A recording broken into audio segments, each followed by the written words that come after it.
Hey, what's up guys? Welcome back to another video. This time a review of the ATST Raider with 540 pieces. I believe it retails for about $50, maybe $60. I can't remember. And it comes with 4 minifigures. And on the back, just shows some nice play features. And yeah, generally looks pretty good.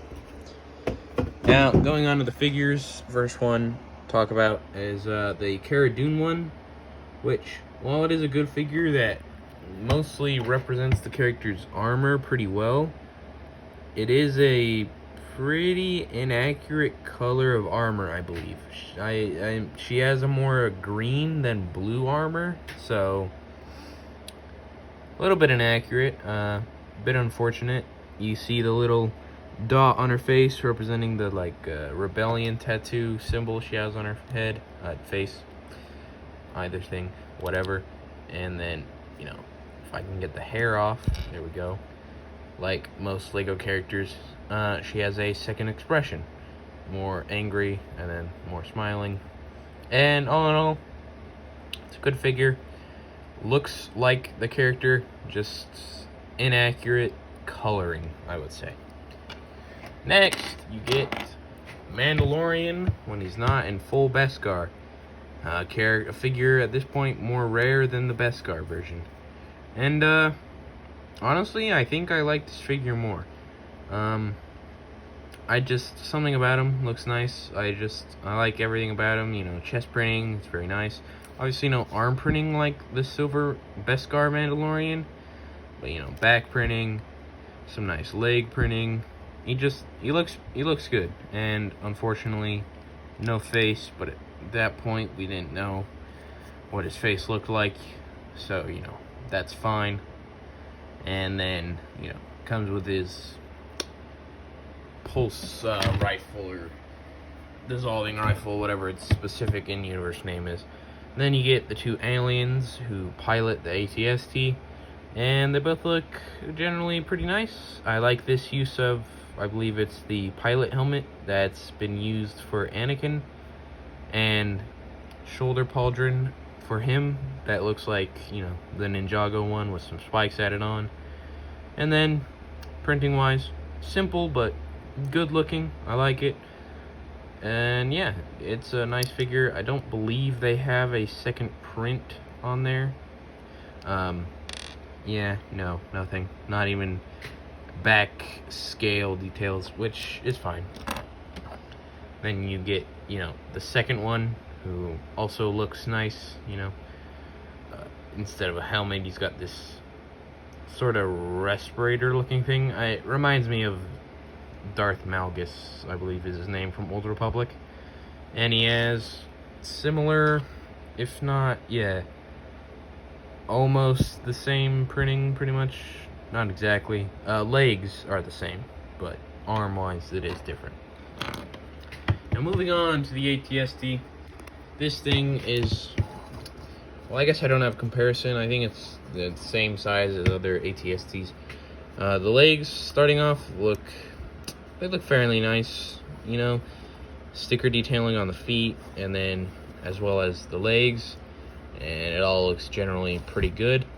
And then coming up here, you can swivel the head around almost, not a full 360, but about 180 degrees, with this swivel in the back right here. And stud shooters can be pushed out with these right here, and you just push, and there you go. Then you have a little gun, which obviously has a bit of a fragile connection, but yes, that also looks nice. You can pivot it around, up or down. And then on the sides, you got, I believe it's like, at least from the Battlefront games, a grenade launcher, or that might be the grenade. Either way, extra weapons on the sides. They can swivel. You got to be a little careful. The connections aren't 100% perfect, or strength-wise.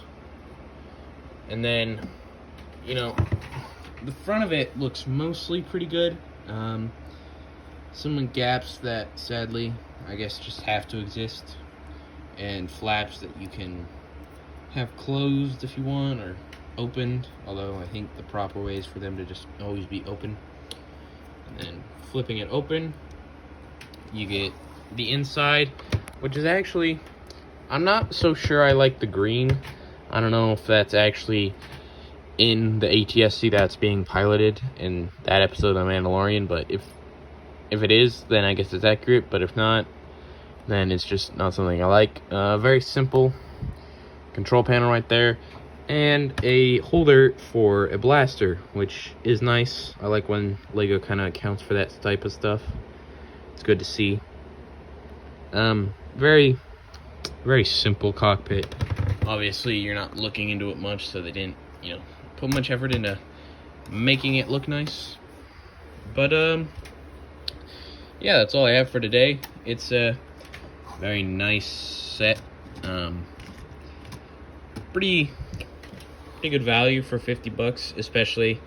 I would say the other ATST for $50 as well is less value, as it comes with only 3 minifigures, and those are all, I believe, far less rare, except for I think the Chewbacca is exclusive, maybe. But yeah, it looks good. Obviously it's not a clean ATST, which I think I would much prefer to have. Return of the Jedi version, which maybe we will get next year. Probably not, though, since they had this one in like 2020, then they had the ATST this year, so to have another ATST next year, probably not. Probably too much for the market. They don't want to flood the market with ATSTs. But yeah, it's a good set, worth $50. Probably like a 9 out of 10, I would say. Represents it pretty well. I don't like the gaps, but that's unfortunate, I guess. It's not a UCS set, so it's not perfect. And the figures are also very nice. So that's all I have for you today. If you enjoyed, subscribe, leave a like, do all that. More videos in the future, and I'll see you in the next one. Peace.